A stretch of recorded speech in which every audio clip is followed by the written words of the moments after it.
आज मैं जिस बीमारी पे बात करने जा रही हूँ वो कॉमनली औरतों में पाई जाती है।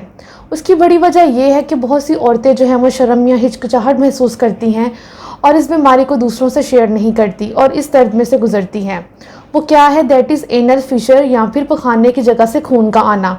आज की अपनी वीडियो में मैं बात करूंगी कि एनल फिशर क्या होता है, उसकी वजूहात क्या होती हैं, उसमें अलामतें क्या होती हैं, उसको तशखीस किस तरह से करते हैं और उसका ट्रीटमेंट क्या होता है। सबसे पहले बात करते हैं एनल फिशर। एनल फिशर में पखाने वाली रास्ते में चीरा आ जाता है और उसमें जो है दीगर अलामतें जो है वो मरीज़ को पेश आती हैं। उसकी वजूहात पे बात करें तो उसकी सबसे कॉमन और सबसे बड़ी वजह जो है वो है कॉन्स्टिपेशन यानी कब्ज़ का होना।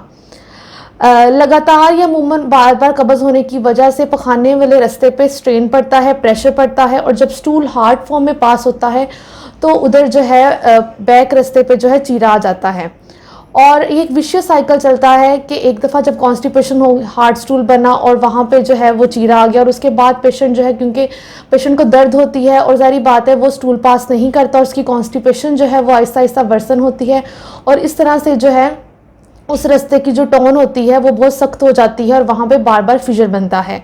दूसरी बड़ी वजह की बात करते हैं तो वो है क्रॉनिक डायरिया यानी वाटरी स्टूल्स, जिसमें पेशेंट को बार बार आते हैं। उसमें भी पेशेंट को जो है वो एनल फिशर होने का चांस होता है। तीसरी वजह पे बात करें तो वो है प्रेगनेंसी, हमल का होना या फिर at the time of delivery जब बच्चा पैदा होता है तो बच्चेदानी के मुंह से जब बच्चे का सर निकलता है तो उसके दरमियान में बच्चेदानी के मुंह और जो पखाने वाली जगह का रास्ता होता है, प्रेशर पड़ने की वजह से उसके अगले हिस्से पे जो है वो चीरा आ जाता है, जिसे एनल फिशर कहते हैं। अब हम बात करते हैं इसके साइन और सिम्टम्स के बारे में या अलामतों के बारे में। तो सबसे पहली और सबसे कॉमन जो अलामत है वो है पेनफुल डेफिकेशन, यानी जब पखाना आता है तो वहाँ पे बहुत ज़्यादा दर्द महसूस होती है, जिसकी वजह से मरीज़ जो है वो अवॉइड करते हैं स्टूल पास करना और उनको और ज़्यादा कॉन्स्टिपेशन हो जाती है। इसके अलावा जो है पखाने के साथ जो है वो खून आता है, लेकिन याद रखा जाए कि एनल फिशर में जो खून की मिकदार होती है वो कम होती है एज़ कम्पेयर टू पाइल्स, जिसे हम लोग बवासीर कहते हैं। बवासीर में जो खून है वो एक धार की सूरत में आता है और वहाँ पे दर्द नहीं होती, लेकिन यहाँ पे जब पखाना आता है साथ दर्द होती है और इसके अलावा खून आता है। इसके अलावा बात करते हैं इसकी तशखीस के बारे में। तो याद रखा जाए कि इसमें हमने कोई महंगे टेस्ट नहीं कराने होते, ये एक क्लिनिकल एग्जामिनेशन पे ही हम इसकी तशखीस करते हैं। कोई भी सर्जन जो है वो आपकी पखाने वाली जगह का मुआयना करेगा जिसमें उसको फिशर मिलता है और इस तरह से ये बीमारी जो है वो डायग्नोज हो जाती है। अब हम बात करते हैं इसके ट्रीटमेंट के बारे में। तो याद रखा जाए कि 80% लोगों में जो है मेडिकल ट्रीटमेंट पे ही जो है फिशर रिस्पॉन्स करता है और जो है पेशेंट जो है वो हील हो जाता है।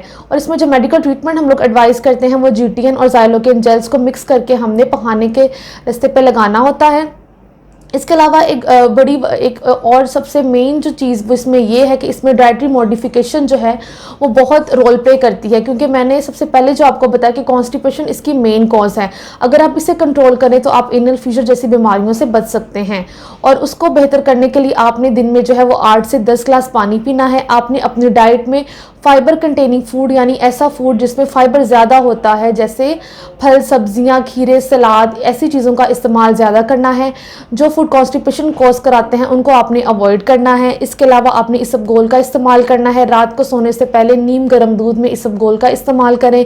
इसके अलावा आप स्टूल सॉफ्टनर यूज़ कर सकते हैं और इसके अलावा अगर बहुत ज़्यादा दर्द है तो उसमें आप पेन किलर्स का भी इस्तेमाल कर सकते हैं। उम्मीद करती हूँ मेरी वीडियो आप सबको समझ आई होगी। Thank you so much.